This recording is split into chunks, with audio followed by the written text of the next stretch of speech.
sini. Yaya mau cerita sama teman-teman. Ya, dengerin ya. Ada seorang petani yang punya 2 ekor hewan. Yang satu sapi, yang satu lagi kedelai. Bukan kedelai, maaf, tapi keledai. Suatu hari si sapi bosan, harus bekerja menarik bajaknya setiap hari. Maka dia berkata, kita pura-pura sakit saja yuk, supaya kita bisa istirahat. Tapi keledai tidak mau. Keledai berkata, enggak aku tetap harus membantu Pak Tani. Sebentar lagi panen.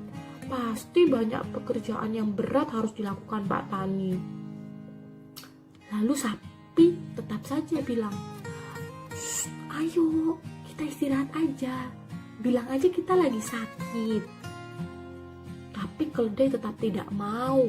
Dia mau tetap bekerja sama Pak Tani. Lalu akhirnya sapi benar-benar pura-pura terlihat sakit. Sampai-sampai Pak Tani tidak memperkerjakan sapi lagi. Pak Tani menyuruh sapi untuk beristirahat.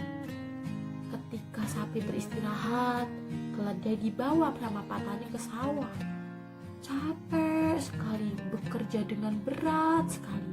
Tapi keledai tidak mau pura-pura sakit supaya dia bisa beristirahat. Dia tetap melakukannya hari demi hari. Hari pertama, sapi mentertawakan keledai. Hahaha, kamu capek kan? Badanmu kotor lagi.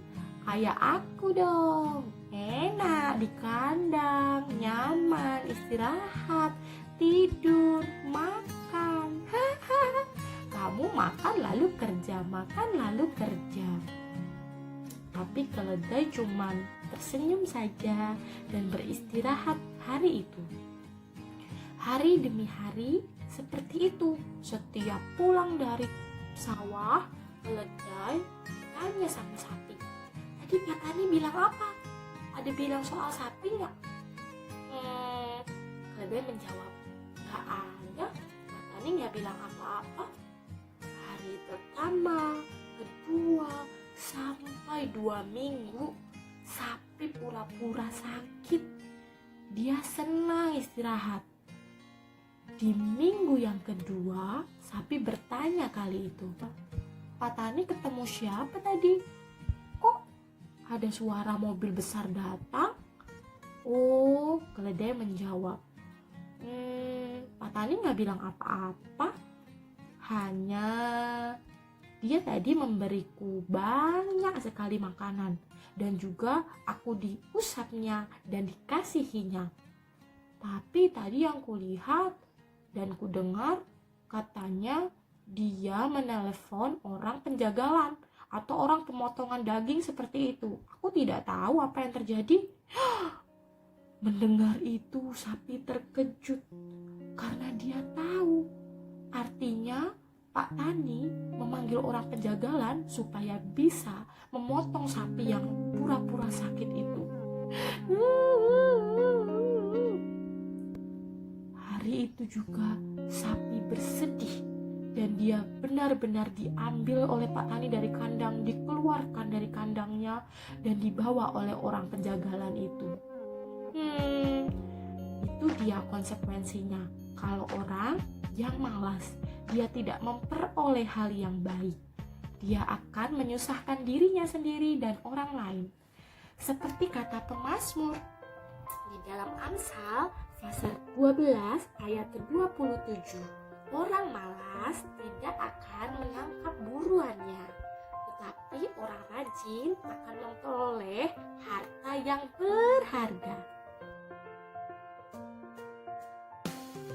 Terima kasih Yaya sudah menceritakan kisah yang baik sekali. Memang penulis kitab Amsal mengatakan bahwa orang yang malas tidak akan menangkap buruannya. Artinya Dengan bermalas-malasan tidak akan tercapai apa yang diimpikannya.